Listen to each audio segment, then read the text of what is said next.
සාදුකාරයක් පවත්වලා ඉසරණ සහිත පන්සිල් සමාදන් වීම සඳහා තෙවරක් නමස්කාරය සජ්ජායනය කරා.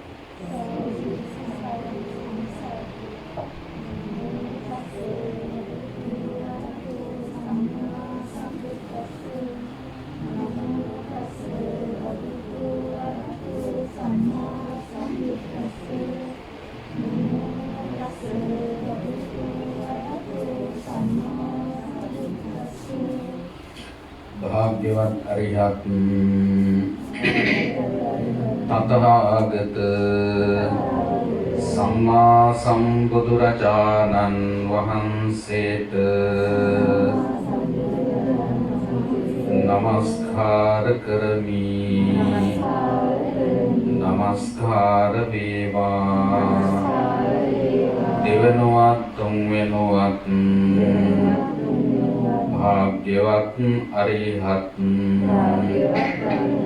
तथागत सम्मा संबुදුරජාණන් වහන්සේට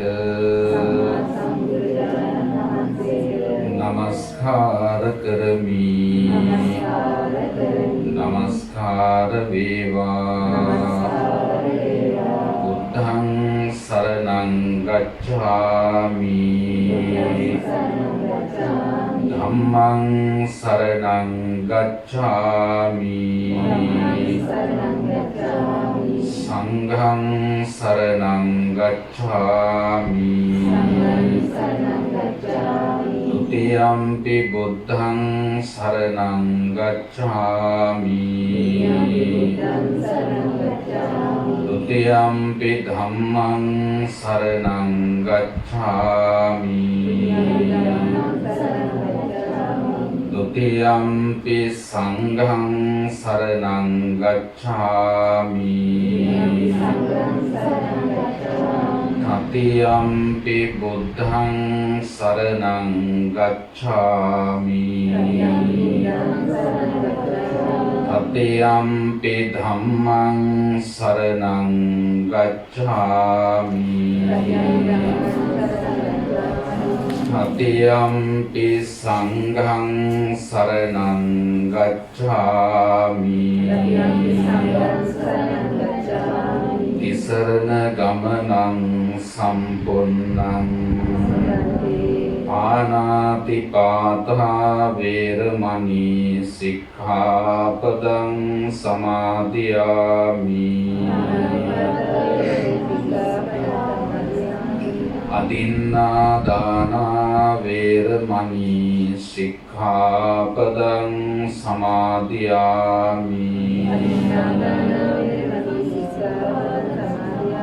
कामेषु मिच्छाचारा वैरमणि सिक्खापदं समादयामि.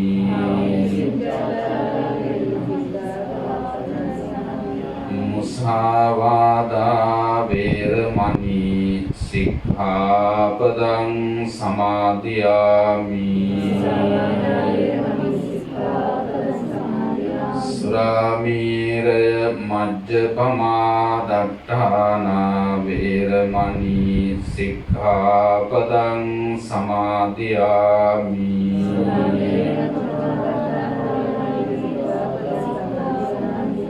अप्पमादेन सम्पादेत. नमो तस्स भगवतो अरहतो सम्मा सम्बुद्धस्स. नमो तस्स भगवतो अरहतो सम्मा सम्बुद्धस्स. नमो तस्स भगवतो अरहतो सम्मा सम्बुद्धस्स. एकमन्तं तिथोको नन्ददेव पुत्रो भगवतो सन्तिके इमं गातं अभासि.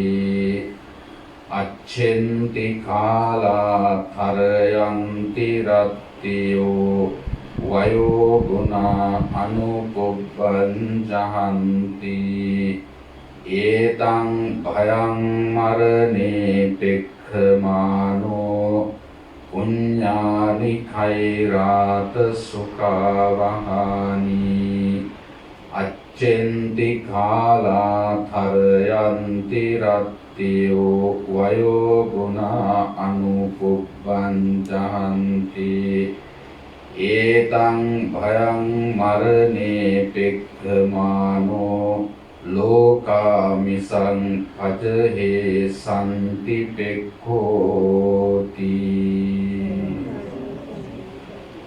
ධර්ම ශ්‍රවණා විලාසී වාසනාවන්ත සදහවත් කාරුණික සත්පුරුෂ පින්වත්නි මේ අවස්ථාවේදී ගෞරවයෙන් යුක්තව වික්ෂුන් වහන්සේ නමක් නිවසට වැඩම කරගෙන ආදෝනාදී වතාව සිදු කළ වඩා හිඳවගෙන තැහත් වට්ටියක් පූජා කරලා ධර්ම දේශනාවට ආරාධනා කරන්නට යෙදුණා. අනතුරුව තිසරණය සහිත පන්සිල් සමාදන් වෙලා සිල්වත් ගුණවත් සත්පුරුෂ පිරිසක් බවට පත් වෙලා මේ අවස්ථාවේදී බලාපොරොත්තු වන්නේ තුන් ලෝකාග්‍ර වූ ශාන්තිනායක ලෝතුරා සම්මා සම්බුදුරජාණන් වහන්සේ විසින් ලෝකීය සත්වයා වෙත මහා කරුණාවෙන් යුක්තව දේශනා කොට වදාරන්නට යෙදුන ඒ තථාගත ශ්‍රී සද්ධර්මය ධර්ම දේශනාවක් වශයෙන් දේශනා කරවගෙන ශ්‍රවණය කරන්නටයි පින්වන්ත ඔබ හැම දිනාම සූදානමින් අසුවන්නේ. අද මේ නිවසේ මෙවන් අවස්ථාවක මෙවැනි ධර්ම දේශනාමය පින්කමක් කුසල ධර්මයක් සිද්ධ කරන්නේ කුමන අරමුණකින්ද කියන බව පින්වත් ඔබ හැම දිනාටම ඉතාමත්ම පැහැදිලියි. එනමුත් අපි ධර්ම දේශනාවක් සිද්ධ කරනකොට ඒ අරමුණ පිළිබඳව සිහිපත් කිරීම දේශකයන් වහන්සේගේ යුතුයකමක්ව පවතිනවා. ඒ අනුව මේ නිවසේ ජීවත් වෙලා හිටපු කෑගල්ල ශික්ෂණ රෝහලේ කොවිඩ් පරිසංඛාර ඒකකයේ ප්‍රතිකාර ලැබමින් ඉඳලා පසුගිය බදාදා දින 15 වෙනිදා අප අතරින් වියෝ වූ අරනායක ලංකා බැංකුව ශාඛාවේ විධායක නිලධාරීවරියක වශයෙන් සේවය කළ කෝසල ඉරේෂා දිසානායක මෙනවිය සිහිපත් කරලා එතුමියගේ සාංසාරික ජීවිතය සැපවත් කිරීම පිණිස ජීවත්ව ඉන්න එකම සහෝදරිය තනෝජා දිසානායක මහත්මිය එවැගේම අනුර සිරි කුමාර එවැගේම ඒ මාසෙනා දරුවන් දෙදෙනා ධරණී පසින්දු එවැගේම පවුලේ ඥාතීන් හිතයිසීන් සියලු දෙනාම එකතු වෙලා එතුමියට කරන්නට තියෙන අවසාන ඒ ගෞරව ආදිය දක්වලා මේ ආකාරයට සද්දින පින්කම ඇටියට තමයි මේ ධර්ම දේශනාව සිද්ධ කරලා එතුමියගේ පරලොව ජීවිතයට සාංසාරික ජීවිතයට පින්පෙත් අනුමෝදන් කරන්නට බලාපොරොත්තු වන්නේ. අපිට ජීවතුන් අතර ඉන්න අය හැටියට මීට වඩා කරන්නට දෙයක් ඉතිරි වෙලා නැහැ. එහෙම ඉතිරි වෙලා තියෙනවා නම් අපි මේ හැම දෙයක්ම එතුමිය වෙනුවෙන් සිද්ධ කරනවා. නමුත් අවසානයේදී අපිට කරන්නට තියෙන්නේ පින්දහම් සිද්ධ කරලා පුඤ්ඤානි පරලෝකස්මින් පතිත්තා හොන්ති පානිනං කියලා බුදුරජාණන් වහන්සේ දේශනා කරලා තියෙන ආකාරයට පරලොව ගිය කෙනෙකුට පින් දීම පමණයි අපිට සිද්ධ කරන්න පුළුවන්කම තියෙන්නේ.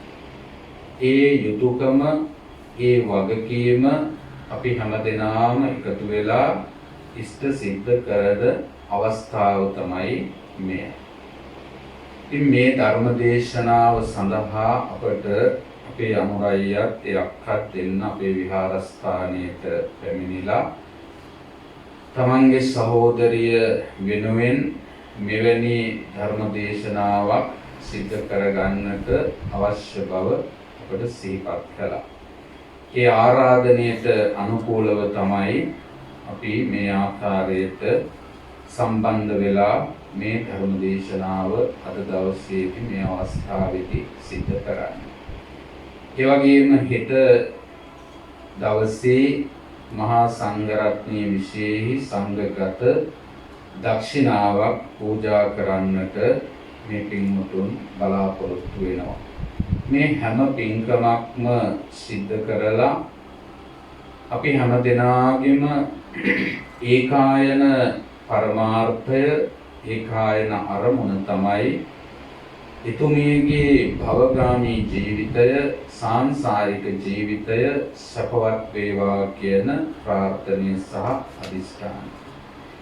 ඒ වගේම සංසාරේ උපදින ජීවිතයක් වෙත්නම් මෙවන් අකල් මරණයකට ගොදුරු නොවේවා. නිරෝගී සම්පත්තියම ලැබේවා. අපිට ලබන්නට තියෙන ලාභයන් අතර උතුම්ම ලාභය තමයි නිරෝගී භාවය කියලා කියන්නේ. ඒ උතුම් නිරෝගී භාවය යමෙකුට තියෙනවා නම් ඒක ඔහුට තියෙන ඇයට තියෙන සම්පතක් හැටියට ධර්මයේ තුල භාග්‍යවතුන් වහන්සේ දේශනා කරලා තියෙනවා. මොන තරාතිරමක හිටියත් නිරෝගී භාවය අපිට නැතිනම් අපි දුකින් වේදනාවෙන් පීඩාවෙන් තමයි අපේ ජීවිතය ගත කරන්නේ. ඉතින් මේ ප්‍රාර්ථනය ඇති කරගෙන තමයි අපි හැමදෙනාම ධර්ම ශ්‍රවණය කරලා එයට පරලොව ජීවිතයට පින්පෙත් අනුමෝදන් කරන්නේ. ඉතින් අපි කෝසල ඉවේශා දිසානායක මෙනවිය කාලයක් තිස්සේ දැන හඳුනාගෙන කතාබස් කරලා තියෙනවා. මම හිතන්නේ මගේ මතකයේ හැටියට මට ඒක අවශ්‍යතාවයක් අපේ හිතවත් මහත්තයෙකුට ඕන වෙලා දැන් මීට දවස් 15ක් 16ක් වගේ ඉහත මම රාත්‍රී කතා කළා ඒ කටයුත්ත කරගන්නට. ඒ අවස්ථාවේදී එය කරලා දෙන්න පොරොන්දු වෙලා ඒ විදිහට උදව් කරන්නම් කියලා මම ප්‍රකාශ කළා. ඒ තමයි අවසාන අවස්ථාව කතා කරපු. ඉතින් ඒ විදිහට කෙනෙකුට උදව් උපකාර කරන්න ඉදිරිපත් වෙන හැඟීමක් තියෙන බව අපි එවැනි දේවල් තුලින් හඳුනාගත්තා. ඒ වගේම අපේ ගිලන් භික්ෂු මධ්‍යස්ථාන බෙලිගම්මන අපේ හාමුදුරුවෝ මම දැක්ක දාලා තියෙනවා අබේදානය කටයුතු වලට. ඒ වගේ මේ ගිලන් භික්ෂු මධ්‍යස්ථානයේ කටයුතු වලට විවිධාකාරයෙන් ඇය උදව් උපකාර කරලා තියෙනවා කියලා. ඒ වගේම නිරන්තරයෙන්ම නිවාඩු ලැබුණ අවස්ථාවල පූජනීය ස්ථාන වන්දනමාන කරන්න ඒ කටයුතු වලට සහසම්බන්ධ වෙලා තියෙනවා. දානමාන ආදී කටයුතු වලට සහසම්බන්ධ වෙලා තියෙනවා. ඒවට අවශ්‍ය කරන දේවල් පරිත්‍යාග කරලා තියෙනවා. ඉතින් මේ ආකාරයට කිසි කෙනෙකුට කරදරයක්, හිංසාවක්, පීඩාවක් ඇති නොවන ආකාරයට යහපත් ජීවිතයක් ගත කරපු කෙනෙක් හැටියට ඉරේෂා දිසානායක මෙනවිය අපිට මේ අවස්ථාවේදී සිහිපත් කරන්න පුළුවන්කම තියෙනවා. ඒ වගේම තමන්ගේ එකම නැගණිය තනුජා දිසානායක මහත්මිය සමග ඒ වගේම අනුර සිරි කුමාර මහත්මයා සමග මේ පසින්දු ඒ වගේම ධරණි ඒ දරුවන් දෙන්න සමග බොහොම ලෙන්ගතුව මේ ගෙදර ජීවත් වුණා. ඒ ආකාරයට කටයුතු සිද්ධ කරමින් ඉන්න අතර තමයි හදිසියෙම මේ රටේ ලෝකේ පවතින මේ වසංගත තත්වය, කොවිඩ් වසංගත තත්වය වැළඳිලා නිරෝධායනය වෙලා ඉන්න අවස්ථාවේදී බලවත් ලෙස ගිලන්භාවයට පත් වෙලා රෝහල් ගත වෙලා ඉන්න අතර තමයි දැඩිසේ අසාධ්‍යභාවයට පත් වෙලා ඇයට මරණයට පත් වෙන්නට ජීවිතය හැර දාලා යන්නට සිද්ධ වුණේ. ඉතින් මේ පුවත ඇසූ දුටු හැම කෙනෙකුටම සිතේ වේදනාවක්, දුකක් ඇතිවීම අපිට වළක්වන්න පුළුවන් දෙයක් නෙමෙයි. තමුන්ජාකටත් ඒ වගේම අනුර කුමාර අනුර අයියටත් ඒ වගේම මේ පසින්දු තරණි මේ දියණියටත් පුතණුවන්ටත් ඒ ආකාරයට ඒ වේදනාව දුක ඇති වෙනවා. ඒ වගේම එතුමිය ඇසුරු කරපු මේ ඥාති පිරිසට ඒ වගේම හිතයිසී පිරිසට ඊළඟට ඒ සේවය කළ තිප්පිටිය බැංකුවේ ඒ නිලධාරී මහත්මීන්ට හැම දිනාටම පිට කෙනෙක් වුණත් ඇහුවත් තරුණ වයසේ කෙනෙක් නිසා වේදනාව දුක වේදනාවක් ඇති වෙනවා. එයි මේ වගේ කෙනෙකුට මෙවැනි විපතක් කරදරයක් සිද්ධ වුණේ කියන කම්පණය ඇති වෙනවා. ඉතින් පින්වත්නි මේ ලෝකේ ලෝක ධර්මතාවය කියලා දෙයක් තියෙනවා. මේ ලෝක ධර්මතාවය අපි කාටවත් වෙනස් කරන්න පුළුවන් කමක් නැහැ. අපි හැමෝම මේ ලෝක ධර්මතාවයට මුහුණ දෙන්නට සිද්ධ වෙනවා. ඒක ස්වකීය කර්මය. අපි හැමෝටම අදාළ වූ අයිති වූ දෙයක් තියෙනවා. ඒක තමයි ස්වකීය කර්මය කියලා කියන්නේ. බුදුරජාණන් වහන්සේ වදාරනවා නයිසෝ උපක්කමෝ අත්ති යේන ජාතා නමියර ජරම්පි පත්වා මරණං ඒවං ධම්මාහි පාණිනෝ. මරණය කරා යන සත්වයන් මරණයෙන් බේරීම පිණිස විවිධ උපාය උපක්‍රම භාවිත කරනවා. නමුත් මේ කය දවසින් දවස මොහොතින් මොහොත දිරා යමින් මරණය වෙතම ලං වෙනවා. මරණය කියලා කියන්නේ ලෝක ධර්මතාවයක් හැටියට සැලකිය යුතුයි කියලා තථාගත බුදුරජාණන් වහන්සේ දේශනා කොට වදාළා තියෙනවා. ඉතින් මේ කාල පරිච්ඡේදයේ අපිට අපේ රටේ ලෝකෙත් නිරන්තරයෙන්ම අහන්නට දකින්නට ලැබෙන දෙයක් තමයි මේ වසංගතය නිසා මරණයට පත්වීම.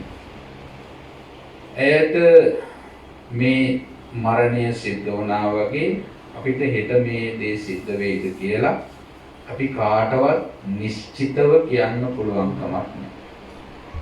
පින්වත්නි, මරණය කියලා කියන්නේ මේ ශරීරය තියෙන උණුසුම ප්‍රශ්නය ශරීරයෙන් බැහැර වෙනවා. ආයසේ උස්නේ විඥානය ආස්මාච විඥාන ආයුෂය ගෙනාපු ආයු ශක්තිය. උණුසුම කියන්නේ ශරීරයේ තියෙන රස්නය. විඥානය කියලා කියන්නේ සිත. මේ තුන කයෙන් බැහැර වීම තමයි මරණය කියලා කියන්නේ. තවත් ආකාරයකින් කිව්වොත් ආස්වාස ප්‍රස්වාස නතර වීම. හුස්ම පහළට දැම්ම ආය ඉහළට ගන්න බැරි වුණොත් ඒ මොහොතේම මරණය සිද්ධ වෙනවා. මරණය කියලා හැමෝටම වෙන්නේ ඔන්න ඔය සිද්ධිය. නමුත් මරණය සිද්ධ වෙන ආකාර වෙනස් වෙනවා.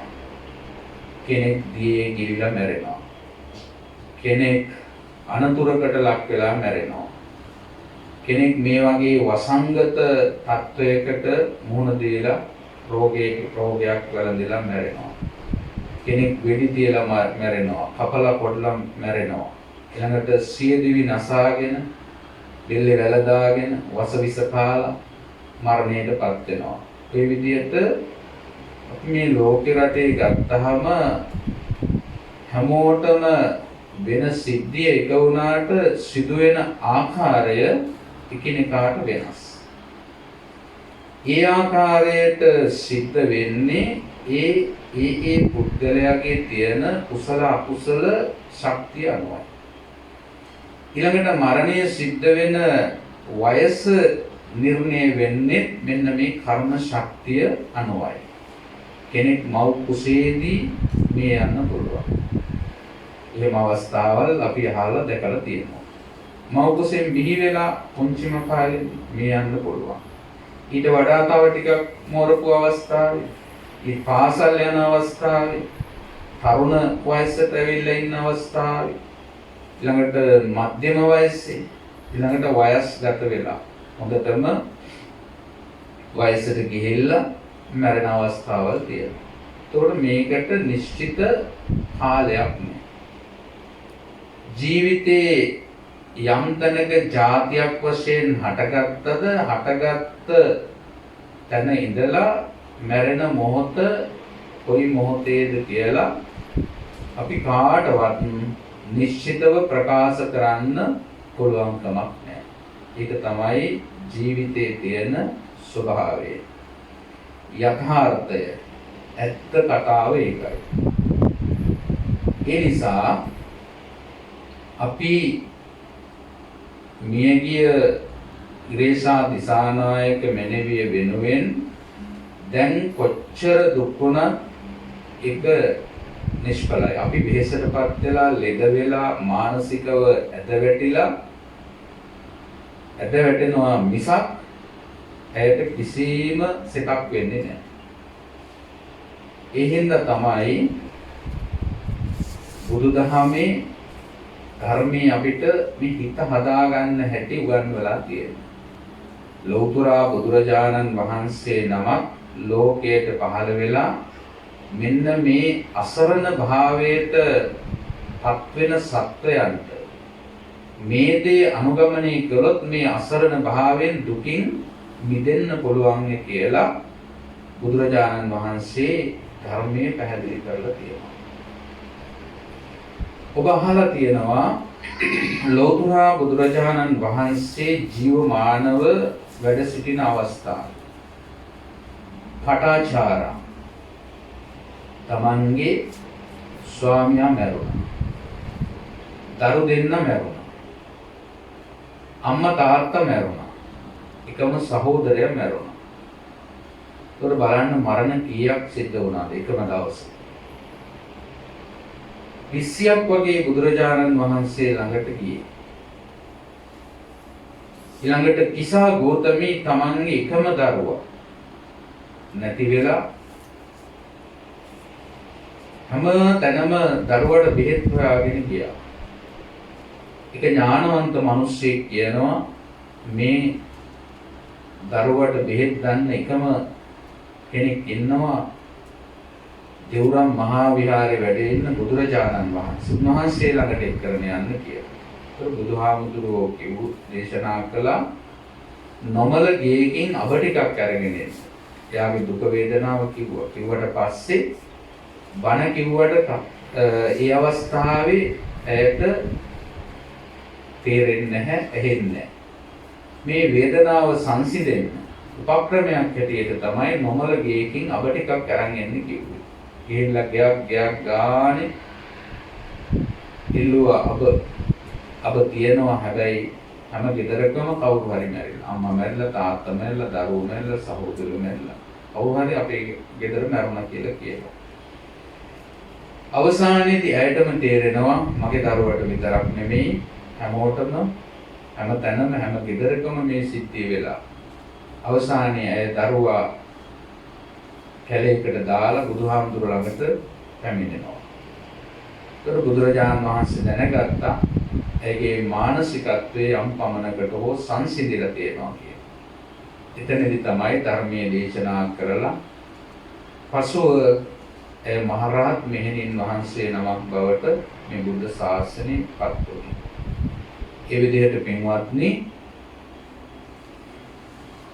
ලෞතර බුදුරජාණන් වහන්සේ ජීවමානව වැඩ ඉන්න අවස්ථාවේදී ඒ වගේ සිදුවීම් තියෙනවා. ඉතින් ඒ වගේ සිද්ධි අදත් තියෙනවා. එදත් තිබුණා අදත් තියෙනවා මතුවටත් මේ ලෝකෙ වෙනවා. ඒවා නොවන දේවල් නෙමෙයි. ඒ නිසා අපි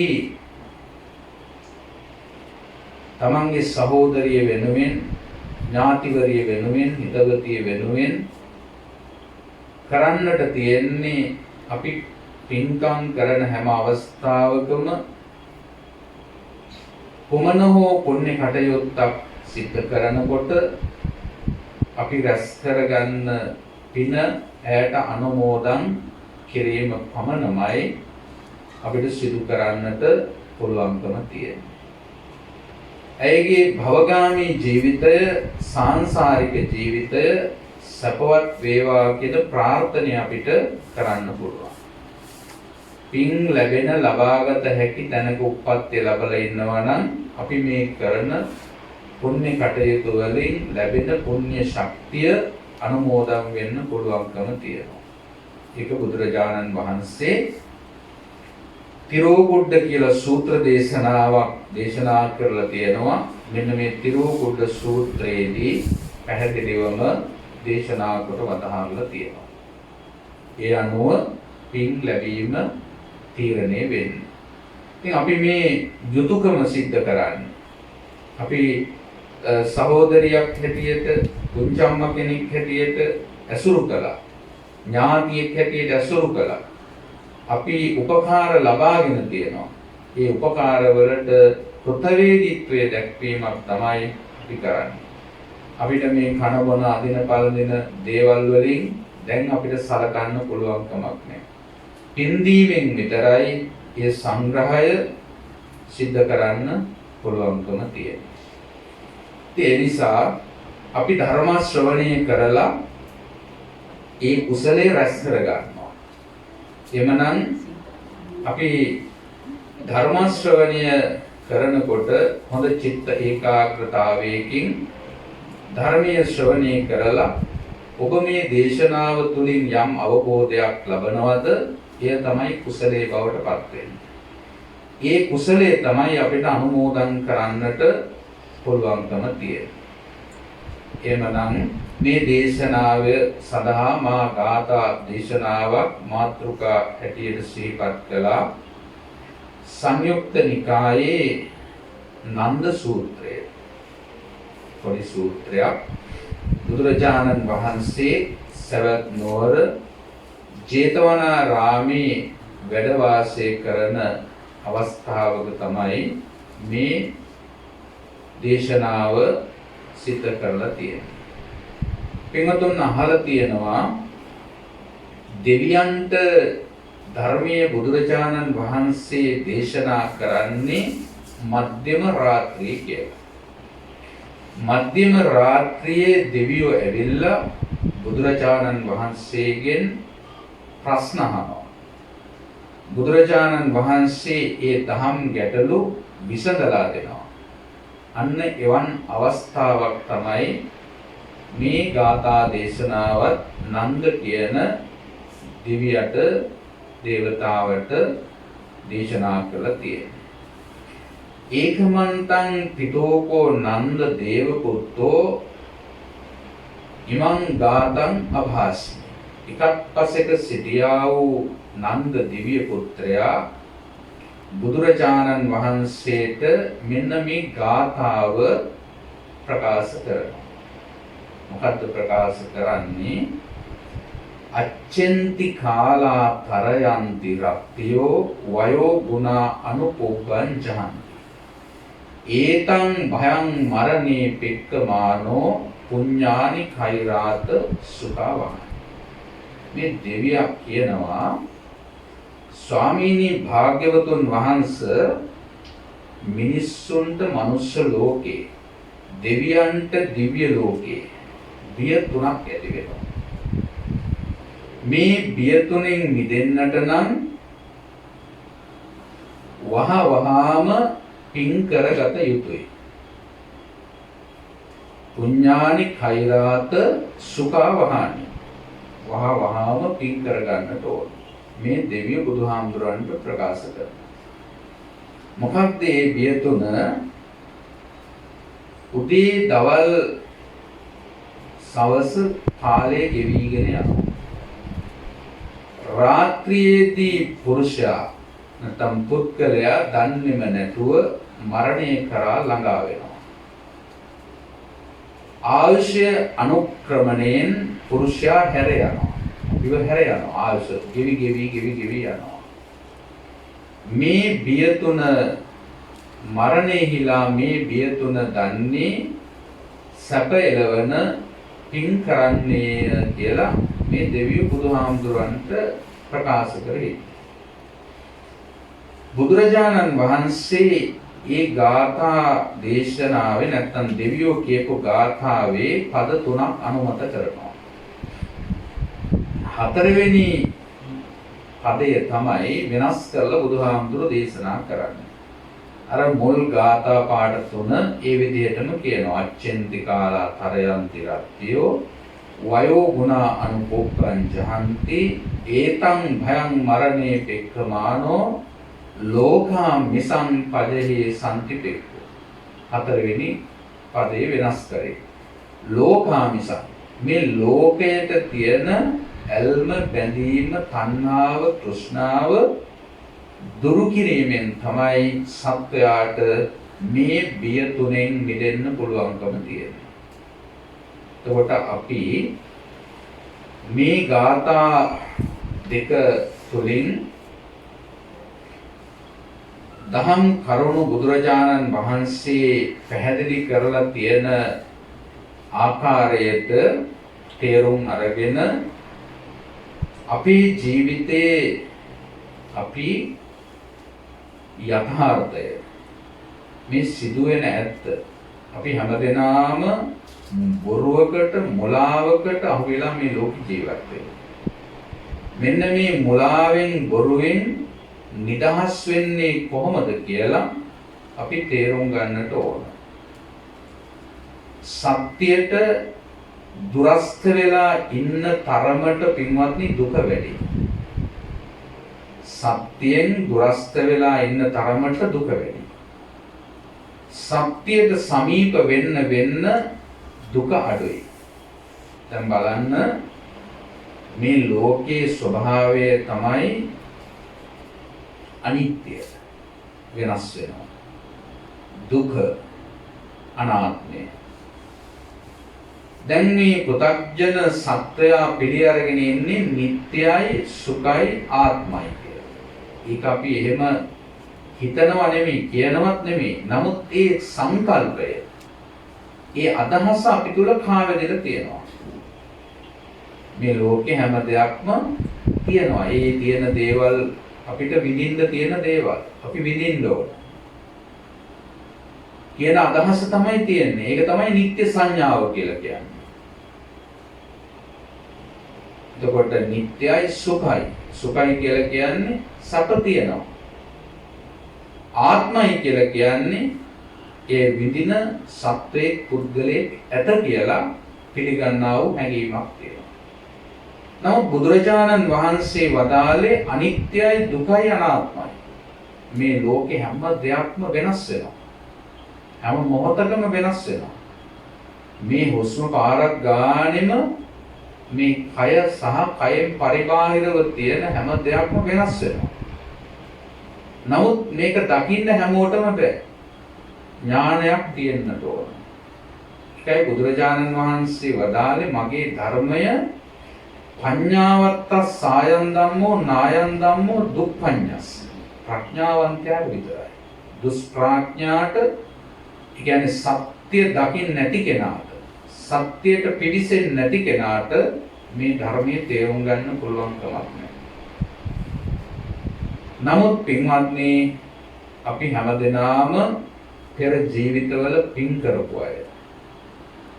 ඒ නිසා තමයි අන්ධ, ගොළු, විහිරි, උම්මත්තක තත්වයකට පත් වෙන්නේ නැතුව මේ අංග ප්‍රත්‍ය ටික ශරීරයේ හොඳට ඇතිව හොඳ දෙමව්පියන්ට දාව හොඳ බෞද්ධ පවුල්වල ඉපදුනේ ඒ කුසලයේ නිසා. අපි කාටවත් ඒ කුසලේ නැහැ කියලා කියන්න බෑ. හැබැයි මේ යටපත් වෙලා තියෙන කුසලතාවය මතු කර ගන්නට කල්යාණ මිත්‍ර ආශ්‍රය අවශ්‍යයි. කල්යාණ මිත්‍ර. කල්යාණ මිත්‍රයා කියලා කියන්නේ අපායෙන් වළක්වලා, අපායගාමී වෙන අකුසලයන්ගෙන් වළක්වලා, කුසල් දහම් වල නිරත කරවන, ජීවිතයේ යථාර්ථයේ පිළිබඳව සත්‍ය ප්‍රකාශ කරන කියලා දෙන කෙනා තමයි කල්යාණ මිත්‍රයා. ඒකට අපිට ඉන්න කල්යාණ මිත්‍ර තමයි බුදුපසේ බුදුමහරහතන් වහන්සේ. ඒ වගේම එතකොට අපිට වර්තමානයේ මහා සංඝරත්නය. මහා සංඝරත්නය තමයි බුදුරජාණන් වහන්සේගේ අනුශාසනාව පවත්වන්නේ.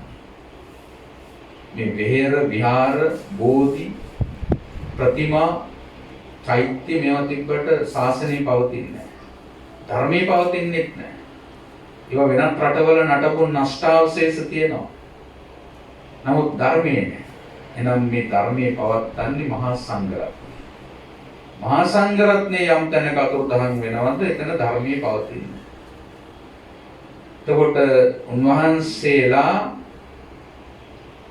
මේ බුදුරජාණන් වහන්සේගේ අනුශාසනාව නිවරදිව අවබෝධ කරගෙන කරුණාවෙන් මෛත්‍රියෙන් යුක්තව හුදී ජනයා වෙත දේශනා කරනවා. දැන් ඔබ මේ සහෝදරිය, නැගණිය, ඥාතිවරිය, හිතවතිය මිය යාමෙන් ඔබේ සිත් තුළ යම් කම්පනයක්, දුකක්, වේදනාවක් හැබෑවටම තියෙනවා. එහෙම නැහැ කියලා අපිට කියන්න පුළුවන් කමක් නැහැ. එහෙම සම්බන්ධතාවයක් නැති කෙනෙකුට උනත් මේ වගේ වයසේ කෙනෙක් කොච්චර මහන්සි වෙන්නද ඉගෙන ගන්න. ওই වගේ තත්වයකට යන්න. විධායක ශ්‍රේණියේ රැකියාවක් කරන්න, ඒ තත්වයටපත් වෙන්න දිවා රාත්‍රී නොබලා කොච්චර මහන්සි වෙන්නද? ඒ අම්මා තාත්තා කොච්චර මහන්සි වෙන්නද? උගන්නන්න. එයා ඉගෙන ගන්න කොච්චර මහන්සි වෙන්නද? ඒත් ඒ විදිහට ජීවිතයේ ගොඩනගා ගන්න අප්‍රමාණ කැපවීමක් සිද්ධ කරලා තියෙනවා. ඒ කැපවීමේ ප්‍රතිඵලය තමයි ඒ වගේ තත්වයකට, උසස් තත්වයකට පත් වෙන්න හැකියාව ලැබුණේ. නමුත් පත් වෙලා ඒ ආරම්භ කරනකොටම ජීවිතෙන් සමුගන්නට සිද්ධ වීම මොනතරම් සෝචනීය දුක්මුසු අවස්ථාවක්ද. ඒ නිසා තමයි අපිට දුක වැඩි. දැන් වයසට ගිහිල්ලා ලෙඩ ඇඳේ ඉඳලා ඔත්පල වෙලා එහෙම වෙලා මැරුණාට ඒක එච්චර දුකක් නෑ. මොකද අපි හිතනවා යාගේ ආයුෂ කාලය ඉවරයි. නමුත් මේ වගේ තරුණ වයසේ ඉන්න කෙනෙක් මිය යාම දැඩි ලෙස හැමෝටම දැනෙන දෙයක්. එහෙම දැනුණා කියලා පින්වත්නි අපිට කරන්න දෙයක් නැහැ. අපි ඒ ගැන හිත හිතා කොච්චර හිටියත් දැන් අපිට එයා පරිහරණය කරපු දේවල් සීවටන පින්තූර ඔය දකින ගානේ මනසේ සංඥා වෙනවා එයා ගැන. දැන් එයා ඒ වගේ එකකවත් නැහැ. ඒ වගේ තීන්ත කඩදාසි මතක සටහන් විතරයි. ඒකයි මේ අතීතයේ නිරුද්ධ දෙයක් කියලා කියන්නේ. ඒ සංඥාවක් අපේ හිතේ පහළ වෙනවා. ඒවා ධර්මයේ ගැඹුරට අවබෝධ කරගන්නකොට ඔය සිතුවිල්ල අපිට අතහරින්න පුළුවන්. අතහැරලා තමයි මේ හිත හදාගන්නේ. නමුත් සංඥා වෙන වාරයක් ගානේ අපි මානසිකව ඇද වැටෙනවා. විඳවනවා. මෙන්න මේ විඳවීමෙන් මානසිකව ඇද වැටීමෙන් මිදීම පිණිස තමයි තථාගත බුදුරජාණන් වහන්සේගේ ධර්මයේ පින්වත්නි අපිට අවශ්‍ය කරන්නේ. එහෙම නැත්නම් අපිට හිත හදාගන්න වෙනත් ක්‍රමයක් නැහැ. මම පුංචි දෙයක් මේ පින්වත්තුන්ට මතක් කරනවා. මම ඔබ පහුගිය දවස්වල දන්නවා මේ ඔය පාස්කු ප්‍රහාරය. මීගමුවේ අටුව පිටියේ පල්ලියේ. එක අම්මා කෙනෙක් දරුවෝ දෙන්නම නැති වෙලා මාත්‍යයක් නැති වෙලා උතුම් වේදනාවකින් මාධ්‍යවේදියෙකුට කියලා ලිපියක් දාලා තිබ්බා පත්තරේ. ඊට පස්සේ මම මේ ලිපිය කියවුවා. කියවලා මට හඳුළු ආව ඒ අම්මා කියන කතාවල් අහලා.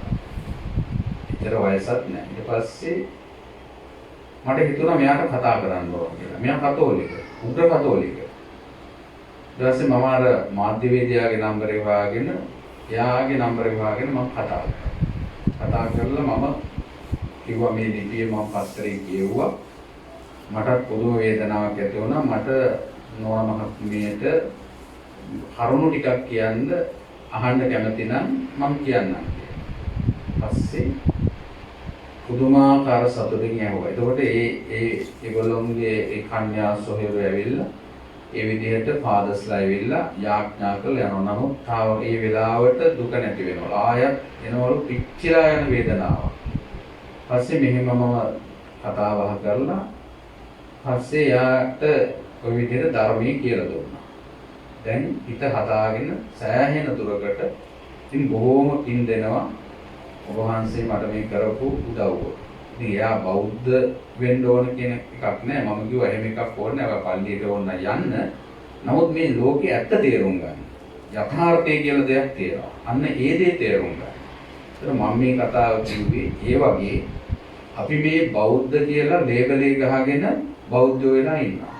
නමුත් අපිට යමක් ජීවිතේ වුණාම අපිට පුළුවන් අපේ හිත හදාගන්න. ඒ දේ අපිට නැත්තම් ඒ බෞද්ධකමෙන් වැඩක් නැහැ. අපිට ලෙඩ වෙනවා. අපි හිතන්නේ නැති ලෙඩ අපිට හැදෙනවා. පිළිකා හැදෙන්න පුළුවන්, අංශභාග හැදෙන්න පුළුවන්, දියවැඩියාව හැදෙන්න පුළුවන්. අටානුවක් රෝග, නවානුවක් ව්‍යාධි. ඉතින් ඔය රෝග වලින් චක්කු රෝගෝ, සෝත රෝගෝ, ගාන රෝගෝ, ජීවහා රෝගෝ, කාය රෝගෝ, සීස රෝගෝ, මුඛ රෝගෝ විදිහට රෝග ගණනාවක් තියෙනවා. මේ ඇහි රෝග, කනේ රෝග, දිවේ රෝග, නාසයේ රෝග, කයේ රෝග. ඒ විදිහට රෝග. ඉතින් ඕවා හැදෙනකොට ඊළඟට ලෙඩ වෙලා එක්තැන් වෙලා ඉන්න වුණොත් ඒ දැනෙන වේදනාව වචන වලින් කියන්න බෑ. ඒ තරම් වේදනාවක් දැනෙනවා. නමුත් අපිට ඒ தත්වෙට අපි වැටුන්නේ නැති නිසා තවම අපිට ඒක තේරෙන්නේ නැහැ. පිට කෙනෙක් එහෙම වෙලා හිටියත් අනේ පව් කියලා අපි එහෙම හිතනවා විනා Tamanට උන දවසක තමයි ඒකේ තියෙන බරපතලකම තේරෙන්නේ. හැබැයි මේක ඥානවන්තයාට තේරෙනවා. තේරිලා එයා මේ සසර බය දකිනවා. මේ ආධිනවේ දකිනවා. මේ වගේ තත්වයකට අපිට මුහුණ දෙන්න සිද්ධ වෙනවා. එහෙම සිදු වුණොත් අපි කොහොමද මුහුණ දෙන්නේ?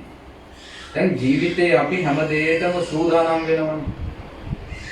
දැන් බලන්න පොඩි ළමෙක් පුංචිම කාලේ තේරෙන්නේ නැහැ. අම්මලා ඒ දරුවට අම්මලාට තේරෙනවා මේ කතාව. ඉගෙන ගත්තේ නැත්නම් දුක් විඳින්න වෙනවා. සමාජෙ පිළිගන්නේ. ඒ හින්දා අම්මලාට මේ කතාව තේරෙන නිසා දරුවන්ට උගන්වන්න උපරිම උත්සාහ කරනවා. දැන් දරුවන්ට තව ලොකු වෙනකොට තේරෙනවා.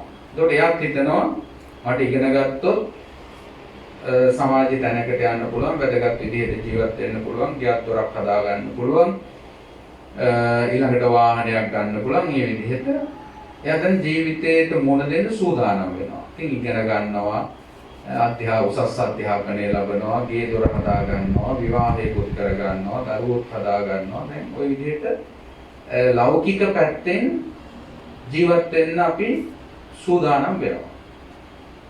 ඒ සූදානම ඕන. එපා කියනවා නෙමෙයි. හැබැයි ඔය අතරම අපි පිටිපස්සහයෙන් මරණයක් වෙනවා. දැන් අපි ඒකට සූදානම් වෙනවද?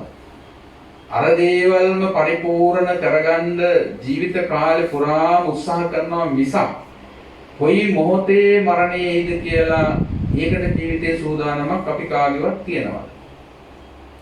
නැහැ. ඒතකොට ඒක අඩුවක්. මේක සමබර වෙන්න නම් මේ දෙපැත්තම තියෙන්නට ඕන.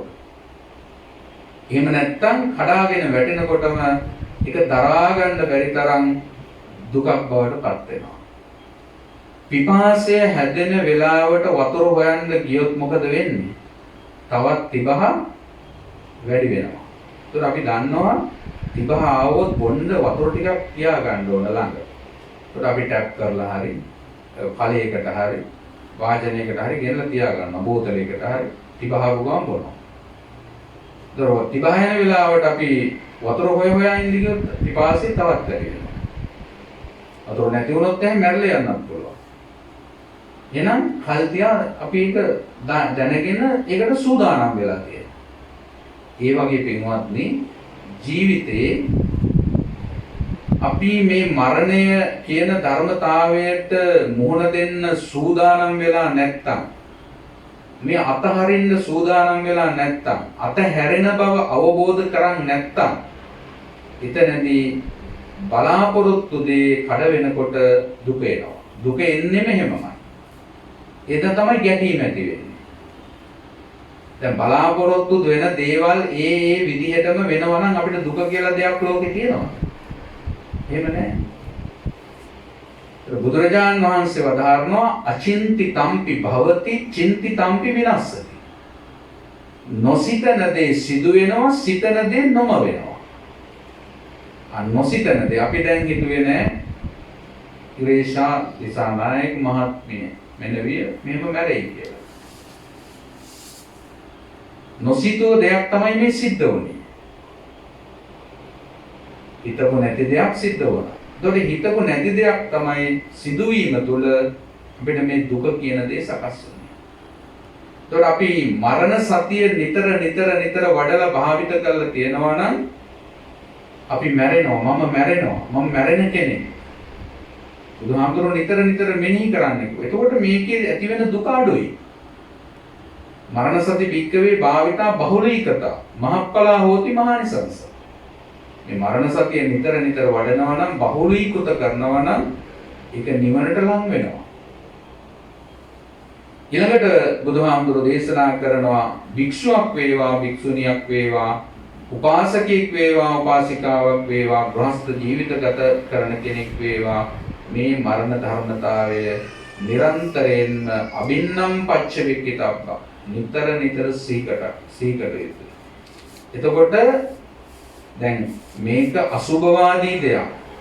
අපේ එහෙම හිතුවොත් එහෙම අපි මැරලා යයි, ලෙඩ වෙයි. එහෙම කවදාවත් වෙන්නේ. අපිට උදේ නැගිටලා මම මැරෙනවා, මම මැරෙන කෙනෙක් කියලා හිතන්න පුළුවන් නම් ඒක භාවනාවක්. මරණානුස්මෘති භාවනාව. රාත්‍රී නිින්දට යනකොට මම මැරෙන කෙනෙක් කියලා හිතන්න පුළුවන් නම් ඒක භාවනාවක්. ඒ විදිහට මනසට මේක කාවත් ගන්න ඕන. එතකොට තමයි මේ ඇලීම් කියන ස්වභාවය පින්වත්නි අපිට දරා ගන්න යම් මට්ටමකට හෝ පුළුවන් වෙන්නේ. මනස ප්‍රමාණිකූලව ඒ සඳහා සකස් කරන්නට ඕන. එහෙම මේ ධර්මයේ තුල අපිට අනුගමනය කරන්න ප්‍රතිපදාවක් තියෙනවා. ක්‍රමානුකූලව.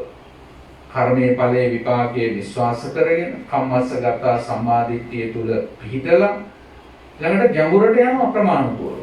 එක තැනම ඉන්නව නෙමෙයි. දැන් අද වර්තමානයේ වෙලා තියෙන්නේ අර පුංචි ළමයි කොම්පිට්ටු වෙනවා වගේ බෞද්ධයෝ හැමදාම එකම දේ කර ඉන්නවා. ඒක බුද්ධ ආගමේ මරණකම්ම කරනවා. ඒතකොට අර ඒ ළමයි හැමදාම එහෙම ඉන්නේ නැහැ. ඊළඟට හොඳ බතක් කියන්න පුරුදු වෙනවනේ.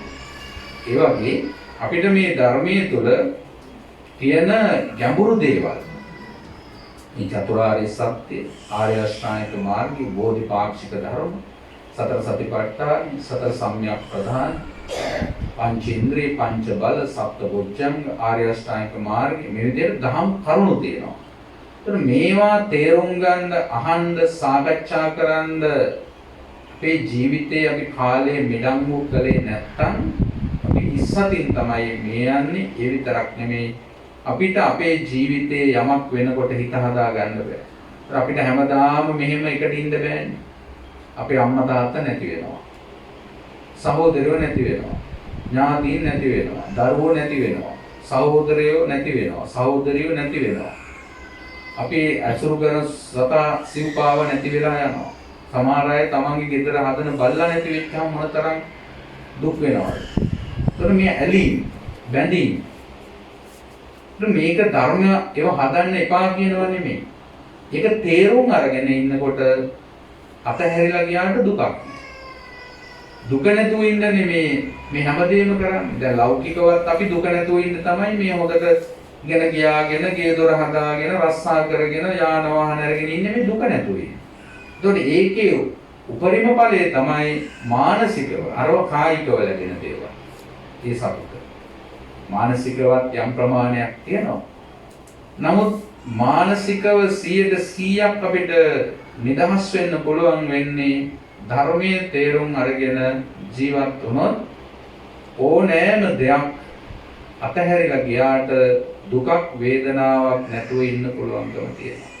ඉතින් මේ සූත්‍රයේදී බුදුරජාණන් වහන්සේ මේ දෙවියා කිව්වේ දවල් කාලේ ගෙවි යනවා. පෙරවරු කාලේ, දහවල් කාලේ ගෙවි යනවා. ඒක ලෝකේ අපිට නතර කරන්න පුළුවන් දෙයක් නෙමෙයි. හැමදාම උදේ වෙනවා, උදේ කාලේ ගෙවෙනවා, ආය දවල් වෙනවා. දවල් ගෙවිගෙන ගිහලා රැය වෙනවා. රාත්‍රිය ගෙවිගෙන ගිහලා ආයත් පහවදාට දවසක් උදා වෙනවා. ඉතින් ඒ උදා වෙනකොට මොකද අපි ගෙනාවු ජීවිතයේ ආයුෂය එක කොටසක් හැදිලා යනවා. ආයේ ඒක අපිට කවදාවත් හම්බෙන්නේ නැහැ. නම් මේ කාලය ගෙවි යනවා. ඊළඟට රාත්‍රියේදී අපි දන්නේම නැතුව අපි මරණය කරා ලං වෙනවා. රාත්‍රියේ විතරක් නෙමෙයි දවල්ටත් එහෙම වෙනවා. මෙතනදී මේ දෙවියෝ කියන්නේ දහවල් යම් ක්‍රියාවන් වලට හරි නිරත වෙනවා. නමුත් එහෙමවත් නැතුව තමයි රාත්‍රියේදී මරණය කරා ලං වෙන්නේ. ආයුෂය අනුක්‍රමණයෙන් පුරුෂයා හැර යනවා. ඒ කියන්නේ අපි ගෙනාවු ආයු ශක්තියක් තියෙනවා. ඒ ආයු ශක්තියට එහා අපිට කාටවත් ජීවත් වෙන්න බෑ. දැන් ඉරේෂා මහත්මිය ගෙනාවු ආයු ශක්තිය ඔච්චරයි. දැන් අපි කියනවා මෙහෙම වුණා නම් අර එහෙම වුණා නම් ඊට වැඩිය හොඳ පොළ බෑරන් ගියා නම් පිටරට ගෑරන් ගියා නම් මේ අහවල් බෙහෙත දුන්නා නම් කීකී අපි විවිධ දේවල් කියනවා නෑ. ජීවත් වෙන්න වාසනාව ආයුෂයේ තිබ්බනම් ඒ හේතු සකස් වෙනවා.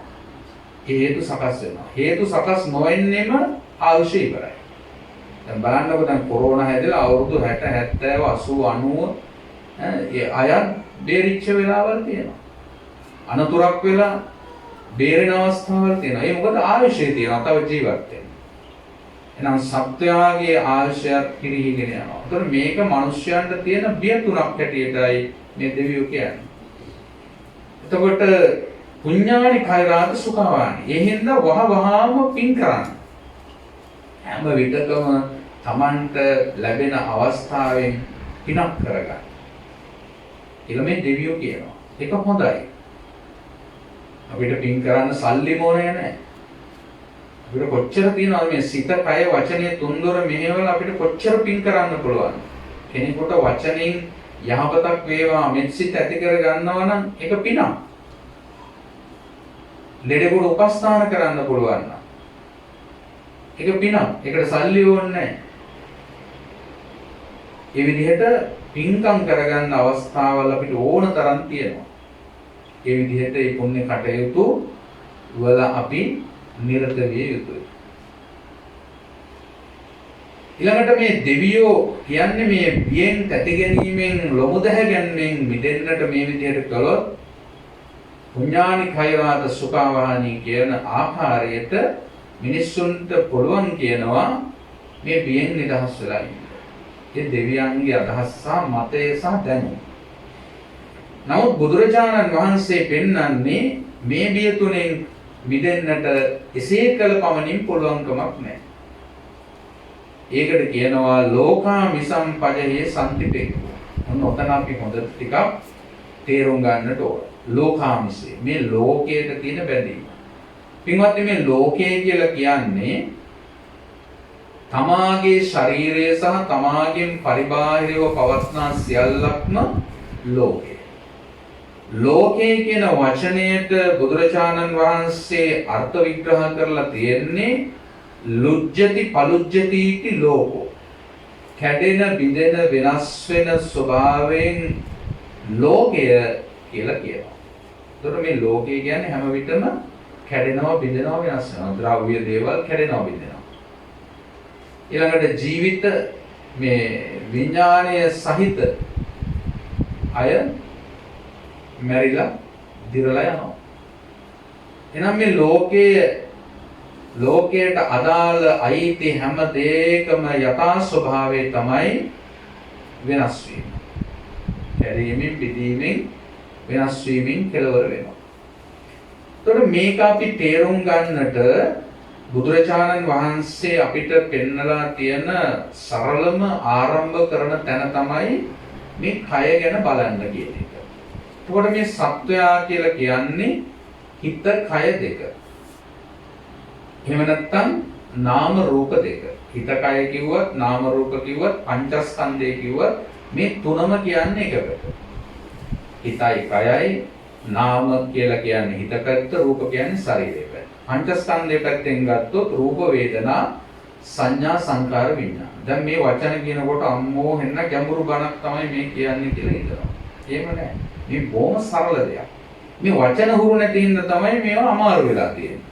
දැන් අපිට විද්‍යාව විෂය ඉගෙන ගන්නකොට, ගණිතයේ විෂය ඉගෙන ගන්නකොට ඒකට අදාළ සූත්‍ර, ඒකට අදාළ කොටස් ටිකක් තියෙනවානේ.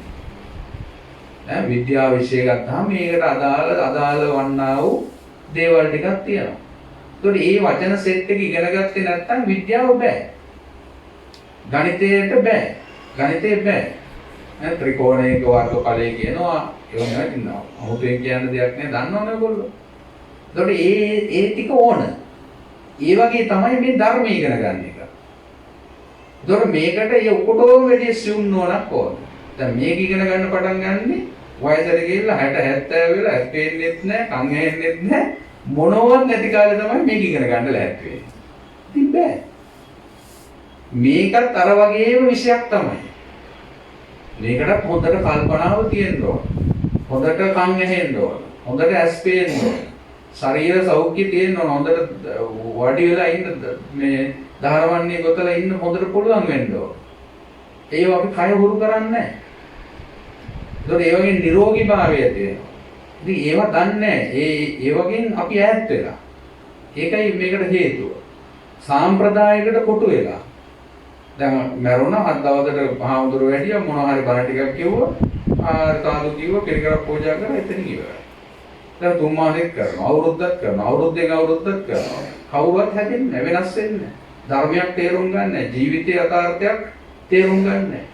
ඒතකොට මේක නෙවෙයි බුදුහාමුදුරු දේශනා කරපු ක්‍රමය. ඒතකොට ඒවකට එහෙම දෙයක් තිබුණෙත් නැහැ. මේ ඔක්කොම පස්සේ හදාගත්ත දේවල්. පින්වත්නි ප්‍රධාන වෙන්නේ අපේ හිත හදාගන්න ක්‍රමයයි. ඒතකොට මේ හිත හදාගන්න දෙයට අපි අර විදිහට මේ වචන ටික අපිට ඕන තරම් දැන් මේ අන්තර්ජාලය ගත්තාම මේ පොත් ඕනේ නැහැ. මේ ත්‍රිපිටකය ඔය පොත් 50 ගානක් තියෙන ත්‍රිපිටකයේ අන්තර්ජාලය තියෙනවා. සක්ගාල බලන්න සූත්‍රය ගහුවාම දැන් බලන්න පුළුවන්. ඉතින් ඒ තරම් පහසුකම් තියෙනවා නෑකම තියෙනවා. අනිත් ඒවා විභාගයෙන් කරගෙන බලන්න ඒ වගේ බලන්න පුළුවන්. දැන් මොනවා හරි අපිට සූත්‍රයක් අපි අහුවොත් බණකින් හරි ඒක ටක් ගාලා ගහලා අපිට බලන්න පුළුවන්. ඒ තරම් පහසුකම් අද තියෙනවා ඉස්සරට වඩා. ඒත් අපිට මේවා අහලා තේරුම් ගන්න පුළුවන්. ඉතින් මම මේ කියලා කියන්න ගියේ මේ හිත කය නාම රූප පංචස්කන්ධය. රූප වේදනා සංඥා සංකාර විඥාන. එතකොට මේ පංචස්කන්ධයක් කියලා කියන්නේ මේ අපි ඔක්කොටම තියෙන පංචස්කන්ධය. හිතයි සහ කය. එතකොට මේ පංචස්කන්ධය තමයි පින්වත්නි අපි සත්වයේක පුද්ගලයේක ආත්මයක් කියලා පිළි අරගෙන ඉන්නේ. ඒකට කියනවා සත්ත්ව පුද්ගල ආත්මීය හැඟීම කියලා. ඔතන තමයි මමත්වය සහ සක්කාය දිට්ඨිය ගොඩ නැගෙන්නේ. මම සහ මගේ අය. එතකොට මම කැමති විදිහට මේ ලෝකේ හැම දෙයක්ම පවතින්න ඕන, තියෙන්න ඕන කියන අදහසක් අපිට තියෙනවා. ඒ අදහසෙන් වෙනස් දෙයක් වෙනකොට තමයි දැන් අපි අම්මා ඉන්නවා කියනකොට අම්මා ඉන්නවා කියන සංඥාවනේ අපේ හිතේ වැඩිලා තියෙන්නේ. අම්මා ගෙදර ඉන්නවා, කඩේ ඉන්නවා, ඉස්කෝලේ ඉන්නවා. ওই දෙයට කොහේ ඉන්නවා. නමුත් යම් තැනකදී අම්මා නැති වෙනකොටම අර ඉන්නවා කියලා හිතට ඇතුළත් කරගත්ත සංඥාවට පහර වදිනකොට දැන් එදා හිටිය දැන් නැහැ. අන්න දුක හට ගන්නවා. ඒතර මේ ඉන්නවා කියනවා නෙවෙයි. ඒ අවස්ථාවට කතා කරන සම්මුති වචනයක්. කොතන හිටියත් පින්වත්නි මෙතන පංචස්කන්ධික ක්‍රියාවලියක් තමයි සිද්ධ වෙන්නේ. හුස්ම, ආහාර, වතුර, උණුසුම කියන ප්‍රත්‍ය හතර නැතුව මේ කයට පවතින්න බෑ. ඒතර මේ නාම රූප දෙක ගැන හිත, කය ගැන හොඳට විශ්ලේෂණය කරලා බලන්න ඕනේ. ඒතර මේ ධර්මයේ කියලා කියන්නේ මේ කොහේවත් තියෙන දෙයක් නෙමෙයි. මේ අපි තුල ක්‍රියාත්මක වෙන ස්වභාවයක් බුදුහාමුදුරු දේශනා කරලා තියෙනවා. අපි තුල ක්‍රියාත්මක වෙන ස්වභාවයක්. මේ කය බෙදලා තියෙනවා. කොටස් කරලා. දැන් මේ කය කියලා කියන්නේ මොකක්ද? කෙස්, ලොම්, නිය, දත්, සම්මස්, නහර, ඇට මිදුළු, වකුගඩු, හෘද මාංශ, අත්මාව, දලබුව, බඩදිව, පපුමස්, බඩවැල්, අතුණු බහන්, පැසුනාර, නොපසුනාර, හිස්මල අසුළු, පිත්ත, සෙම, සැරව, ලේ, දහඩිය, මේද තෙල, කඳුළු, උරුණු තෙල, කෙල, සොටු, ඇටසන්ධි, මැරියම්, මුත්‍රා. කොහොම කොටස් 32 තමයි කය කියලා කියන්නේ. කොයින් බහැරෝ කයක් නැහැ. ඔය ටික තමයි මේ කය කියලා කියන්නේ. අපි එකට කියනවා දෙතිස් කුණක පොට්ටාස කියලා. ඒතර මේ කයේ තියෙන නිස්සාරත්වය, කයේ තියෙන ආධිනවය, කයේ තියෙන වෙනස් වීම දකින්නට නම් ඒ කරුණෝ ගැන හිතන්න ඕන. බලන්න ඕන. මේ කය කෙනෙකුට අයිති දෙයක් නෙමෙයි. දැන් මේක මගේ කියලා හිතාගෙන හිටියට මට අයිතිද? මේ කය පවතින්නේ මම නිසාද, හුස්ම නිසාද? මේ කය පවතින්නේ මම නිසාද, ආහාර නිසාද? මේ කය පවතින්නේ උණුසුම නිසාද, මම නිසාද? ඊළඟට මේ කය පවතින්නේ ජලය නිසාද, මම නිසාද? මම නිසා නෙමෙයි, අර හේතු ටිකේ. දැන් අපිට හුස්ම නැතුනොත් මොහොතක්වත් ජීවත් වෙන්න බෑනේ. ආස්වාස කරා ප්‍රාස්වාස කරා ආයාසස ගන්න නම් මෙතනම මැරෙලා වෙයි. ආහාර නැතුව දින කීපයක් ඉන්න පුළුවන්. ඒත් බෑ ආහාර නැතුව ජීවත් වෙන්න. වතුර නැතුවත් දිනක් දෙකක් ඉන්න පුළුවන්, ඊට වැඩි ඉන්න බෑ. උණුසුම නැතුව ඒත් බෑ. එහෙනම් හුස්ම, ආහාර, වතුර, උණුසුම. ඔය ප්‍රත්‍ය හතර. ඕක තමයි ආපෝ තේජෝ වායෝ පඨවි කියන්නේ. ගෙනදිය පස සුළඟ. ඔය සතර මහා ධාතු. මේ එක එකන අපි මේ රූප කියලා නම් දාගෙන හිටියට මේ සතර මහා ධාතු නැත්තම් පංචස්කන්ධය. ඒතර පින්වත්නි මේ රූපය තුල මම කියලා කෙනෙක් සකස් වෙන්නේ නැහැ. නමුත් අපි මම කියලා කෙනෙක් ඇති බවට පිළිගැනීමක් තියෙනවා. ඒකට අපිට අයිති නැහැ. අපිට අයිති දෙයක් නැහැ. දැන් මගේ කියලා කිව්වට දැන් මේ කෙස් ටික මම කැමති විදිහට පවත්වන්න පුළුවන්ද? බෑ. ඒක කෙස් ටික සුදු වෙනවා. අලු පාටට තියෙනවට අපි හැමදාම කැමතියි. නමුත් ඒ කැමති විදිහ පවත්වන්න බෑනේ. දැන් මගේ නම් පවත්වන්න පුළුවන් වෙන්න බෑ. බෑ. ඒක නතර කරන්න බෑ. මොහොතින් මොහොත දිරණ පැත්තටම තමයි යන්නේ. ඇස් පෙනීම අඩු වෙනවට කැමති නැහැ. තරුණ කාලේ පේන විදිහටම පේනවා නම් කැමති. නමුත් එහෙම බෑ. හැම රැලි වැටෙනවට අපි කවුරුත් කැමති නැහැ. නමුත් හැම රැලි වැටෙනවා. ඉතින් මගේ ශරීරය නම් මම කැමති විදිහට තියන්න පුළුවන් වෙන්න ඕන. අපිට ඒන් පැහැදිලි වෙනවා මේ කය කෙනෙකුට අයිති එකක් නෙමෙයි. මේ ප්‍රත්‍යන්ත හේතුන්. ඒතර බුදුරජාණන් වහන්සේගේ ධර්ම කියන්නේ පින්වත්නි හේතුඵල න්‍යායවාදී ධර්ම. හේතුඵල ධර්මයටයි දෙයක්. මේ හැම දෙයක්ම සකස් වෙන්නේ හේතුවක් නිසා. අහේතුකව නෙමෙයි. මෙන්න මේ හේතුඵල න්‍යාම ධර්මයේ යම්කිසි කෙනෙක් තේරුම් ගන්නවද පුද්ගලත්වයේ අහුසු වෙලා ඒ හේතුන්ට අයිති දෙයක්. මේ කයවත් මට අයිති නෑ. පුත්තාමති ධනම්මත්ති ඉති බාලෝ විහඤ්ඤති අත්තාහි අත්තනෝ නත්ති කුතු කුත්තා කුතුද. මට පුත්‍රයෝ ඇත ධනය ඇත පුත්තාමති ධනම්මත්ති ඉති බාලෝ විහඤ්ඤති. බාලයා වෙහෙසටපත් වෙනවා. බාලයා කියලා කියන්නේ මේ ධර්මයේ දන්නේ නැති කෙනා. අත්තාහි අත්තනෝ නත්ති තමාට තමාත් නැතිනම් කොමන ධනයක්ද කොමන පුතුද. තමන්ට තමන්වත් නැහැ. ඒතර මේ ලෝකේ නෙමෙයි අවබෝධ කරගන්න ඕනේ තමන් පිළිබඳව. තමන් පිළිබඳව අවබෝධ කරගත්තට පස්සේ ආයි ලෝකේ අවබෝධ කරන්න දෙයක් නැහැ. ලෝකයම එයමයි කියලා සත්‍ය වටහා ගන්න පුළුවන්කම ලැබෙනවා. ඔන්න ඔය විදිහට මේ කය පිළිබඳවත් සිත පිළිබඳවත් සත්වයේ පුද්ගලයේ ආත්මයක් නොවන ආකාරයට ධර්මීය සාකච්ඡා කරලා ධම් කරුණු අවබෝධ කරගත්තොත් පින්වත්නි මේ නිර්වාණ මාර්ගයේ සෝතාපන්න වෙන්න පුළුවන්කම තියෙනවා. සෝතාපන්න කියලා කියන්නේ මොකද්ද? සක්කාය දිට්ඨි, විචිකිච්ඡා, සීලබ්බත පරාමාස කියන සංයෝජන තුන අතහැරීම.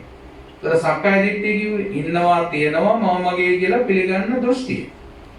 විචිකිච්ඡාව කියලා කියන්නේ සැකය. එහෙම වෙනවද මෙහෙම වෙනවද කිය අපි සැක කරනවා. නමුත් එහෙම සැකයක් ඇති වෙන්නේ නැහැ. සීලබ්බත පරාමාස කියන්නේ අන්‍ය සීල වෘත. ඒ කියන්නේ එක එක ක්‍රම වලින් මේක කළා පුළුවන් අවබෝධ කරගන්න මෙහෙම වෙලා අවබෝධ කරගන්න පුළුවන් කියලා හිතනවා. නමුත් එහෙම නෙවෙයි. මේ ආර්ය අෂ්ටාංගික මාර්ගය තමයි ඒකායන මාර්ගය කියලා දකිනවා. ඔය තුන ඔය සංයෝජන තුනක් ඔය සංයෝජන තුන බිඳෙනවා අතහැරෙනවා. ඒක තමයි සෝවන් වෙනවා කියලා කියන්නේ. ඊළඟට තව වඩනකොට සකදාගාමි වෙනවා, අනාගාමි වෙනවා, අරහත් වෙනවා. එතකොට එයාට කෙලෙස් අඩු වෙනවා. උපන් අකුසලයේ දුරු වෙනවා. නූපන් කුසලයේ උපදිනවා. උපන් අකුසලය දුරු වෙලා යනවා. නූපන් අකුසලයේ නූපද වෙලාම තියෙනවා. ඒ කියන්නේ ආයක හටගන්න ඉඩක්. ඒ නිසා මේ විදිහට දහම් කරුණු දෙකක් කාල වේලාවේ හැටියට සිහිපත් කළේ ඔබ කොහොම හරි අපිට අහන්න නැහැනේ මේවා නැත්තම් මේවා සාකච්ඡා කරන්න නැහැනේ කියලා හිතන්නේ නැතුව කුමන ආකාරයකින් හරි ඒ ධර්මයේ අහලා සාකච්ඡා කරලා ජීවිතයට එකතු කරගත්තොත් ඔබට දුක වේදනාව මේ අහිමි වීම හමුවේ දුක වේදනාවෙන් තොරව ජීවත් වෙන්න පුළුවන්කම ලැබෙනවා. ඒ විතරක් නෙමෙයි ඉක්මන් භවයක් තුළ මේ සංසාර දුක නැති කරගන්න පුළුවන්කම ලැබෙනවා. ඉතින් අපේ ජීවිතය කියන එක අවිනිශ්චිතයි. මම තව පුංචි කතාවක් අවසානයේ කියලා මම ධර්මදේශනාව නිමා කරනවා. මම හැමදාම කියන එක කතාවක් නේ. සිටුවරයෙක් හිටියා. මෙයාගේ නම මහදන සිටුවරයා. මේ සිටුවරයා වාසය කළේ රජගහනුවර. මෙයා සවැත් නුවරට රජගහනුවර ඉඳලා ගිහිල්ලා වෙළඳම් කරලා ඒ සවැත් නුවරේ ඉන්න සියලු සිටුවරු පරාජය කරලා ධනවත්ම සිටුවරයා වෙන්න ඕන කියලා කල්පනා කරනවා. ඒතර ගැල් 500ක බඩු පටවාගෙන රජගහනුවර ඉඳලා සවැත් නුවරට යනවා. ගිහිල්ලා මේ තැන්වල ව්‍යාපාරික ස්ථාන පිහිටවාගෙන දැන් වෙළඳම් කරමින් සේවකයෝ අරගෙන දැන් මෙයා කටයුතු කරනවා. උදේම අවදි වෙලා ඒ තැන් වලට ගිහිල්ලා අවශ්‍ය බඩු මොනවද, තව ගේන්න ඕනි මොනවද කියලා මේ ව්‍යාපාර දියුණු පමු කරන්න කටයුතු කරනවා. බුදුරජාණන් වහන්සේ උදෑසන ආනන්ද ස්වාමීන් වහන්සේ සමග වීථියක වන්නකොට මේ සිටුවරයා දැක්කා. දැකලා බුදුරජාණන් වහන්සේට හිනාවක් පහළ වෙනවා. ඒතර බුදු කෙනෙක් නිකරුණේ එහෙම හිනාවක්වත් පහළ කරන්නේ. වහන්සේලා ආර්ය තෘෂ්ණින් භූත භාවයෙන් වැඩේ. සීයේ. ඉතින් ආනන්ද හාමුදුරුවෝ දැනගත්ත අපේ උපස්ථායක ආනන්ද ස්වාමීන් වහන්සේ දැනගත්ත බුදුරජාණන් වහන්සේට මොනවා හරි දෙයක් විශේෂ කාරණයක් දැනගෙන තමයි මෙහෙම වුනේ. ඒ වගේ ස්වාමීනි භාගතුන් වහන්සේ කිනම් කාරණයක් නිසා සිනා පහළ කළේ.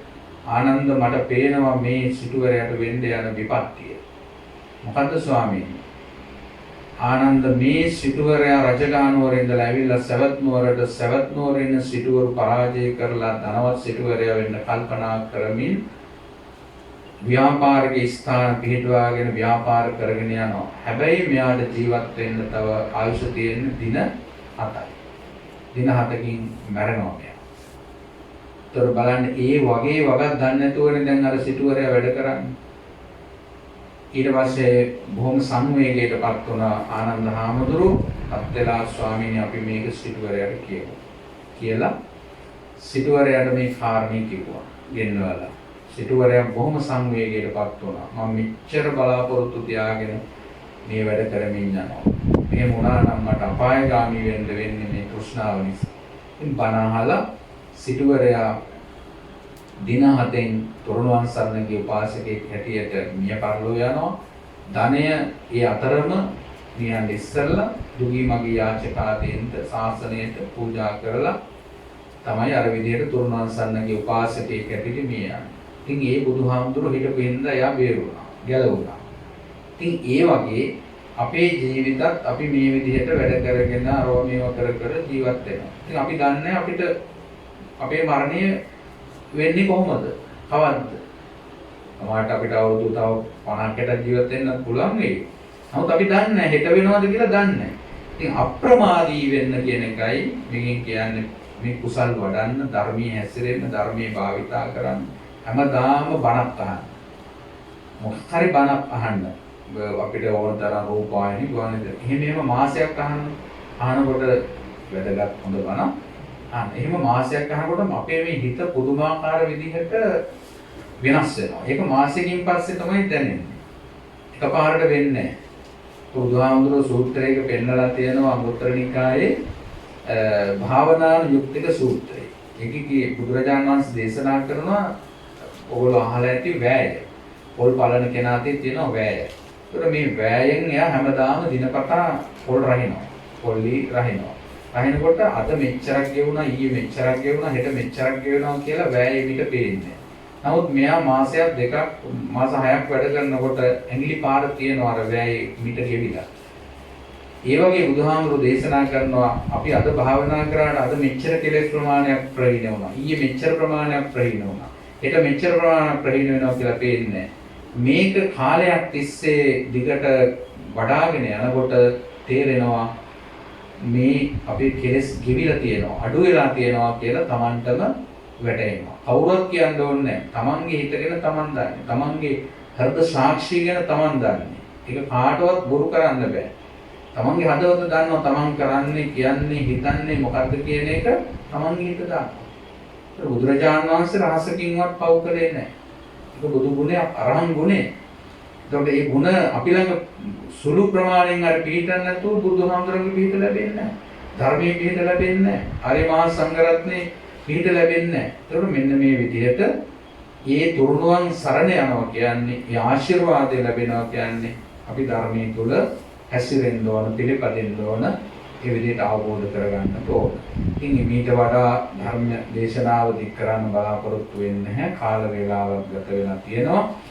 ඉතින් ඒ අනුව පින්වත් ඔබ හැමදෙනාම අවස්ථාවේ හැටියට ධර්මයේ ශ්‍රවණය කළා. මම හිතනවා ඔබ යම් අවබෝධයක් ජීවිතයේ පිළිබඳව තේරුම් ගන්න ඇති කියලා.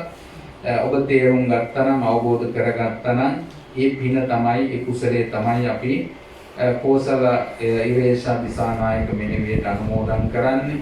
ඉතින් මීට දින කිහිපයකට මත්තෙන් වියෝ වෙච්ච අරනායක ලංකා බැංකු ශාඛාවේ විධායක නිලධාරීවරියක වශයෙන් සේවය කළ කෝසල ඉරේෂා දිසානායක පින්වත් මෙනෙවියට අපි මේ රැස් කරගත්තා වූ සියලුම පුණ්‍ය ධර්මයන්, පුණ්‍ය ශක්තියෙන් අනුමෝදන් වේවා.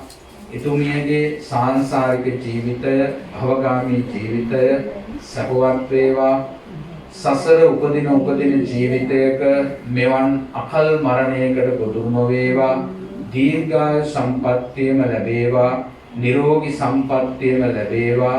ඒ වගේම බුදුපසේ බුදු මහරහතන් වහන්සේලාගේ ඒ වගේම ඒ උතුම් කල්යාණ මිත්‍රයන්ගේ ආශ්‍රය නිස්වේම ලැබේවා. ඉක්මන් භවයක් තුළම මේ ධර්මය අවබෝධ කරගෙන ජාතියක්, ජරාවක්, ව්‍යාධියක්, ශෝකයක්, මරණයක් නැත්තා වූ උතුම් සදාකාලික සැනසීම වූ නිර්වාණ ධාතුව සාක්ෂාත් කරගන්නට මේ සියලු පින් කුසල් හේතු වාසනා වේවා කියලා කවුරු සාදු කියලා හිත සිතින් ප්‍රාර්ථනා කරන්න. ඒ වගේම මීට මාස 5කට ඉහතදී මියගිය ඒ දිසානායක ආදරණීය පියතුමාගේ ඒ සීයාගේ ඥාතිවරයාගේ පරලොව ජීවිතයට අවුරුදු 3කට ඉහත මිය පරලොව ගිය පොඩිමණිකේ දිසානායක ආදරණීය මෞතුමියට ඥාතිවරයට මේ පින අනුමෝදන් වේවා. ඒ දෙමව්පිය දෙපළගේද සාංසාරික ජීවිත සපවත් වේවා, දුකින් මිදේවා, උතුම් නිවනින් සැනසෙන්නටම හේතු වාසනා වේවා කියලා කවුරුත් සාදු කියලා ප්‍රාර්ථනා කරන්නේ. ඒ වගේම මේ පින්වත් ධර්ම දේශනාව ශ්‍රවණය කළ පින්වත් ඔබ හැම දෙනාගේද නමින් මිය පරලෝකීය මව් දෙමව්පිය ගුරුවර ඥාති බන්දු මිත්‍රාදී කුල ප්‍රවේණීගත සතර වර්ග ඥාති කෙනෙක් ඉන්නවා නම් ඒ හැම දෙනාටම මේ පුණ්‍ය ශක්තිය කළසම අනුමෝදන් වේවා. ඒ හැම දෙනාගේ පරලොව ජීවිත සුඛී සෝපත් භාවයටපත් වේවා කියලා කවුරුත් සාදු කියලා ප්‍රාර්ථනා කරන්නේ.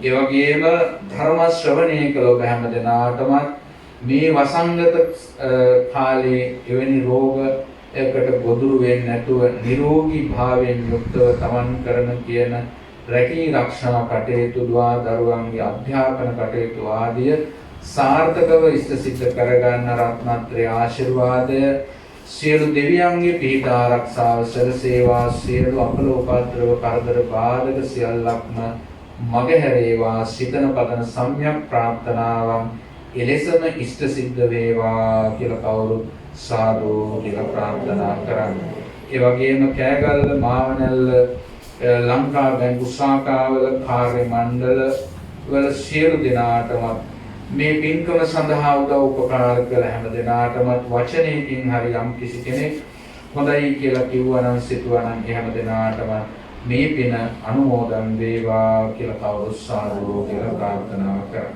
ඒ වගේම අපි මේ රැස් කරගත් ආ සියලු පින් දෙවියන් සහිත ලෝකයාටත් අනුමෝදන් වේවා. අපිව ආරක්ෂා කරන මේ උතුම් සම්බුද්ධ ශාසනය ආරක්ෂා කරන මේ ස්ථානයේ අධිග්‍රහිත අල්පේ ශාක්‍ය මහේ ශාක්‍ය සියලුම සම්‍යක් දෘෂ්ටික දෙවි දේවතාවුන් වහන්සේලාටත් මේ පින් අනුමෝදන් වේවා. පින් කැමති දෙවියෝ පින් අනුමෝදන් වේවා. දෙවියන්ගේ අසීසුරු භෝග සම්පත් වැඩි දියුණු වේවා. දෙවියෝද ප්‍රාර්ථනා කරන්නා බෝධියකින් උතුම් නිවනින් සැනසෙත්වා කියලා කවුරුත් සාදු කියලා ප්‍රාර්ථනා කරමු. දෙවියන්ට පින් අනුමෝදන් කරමු. ආකාශට්ඨා ච බුම්මට්ඨා දේවානාගා මහිත්‍තිකා පුඤ්ඤන්තං අනුමෝදිत्वा චිරං රක්ඛන්තු ලෝක සාසනං.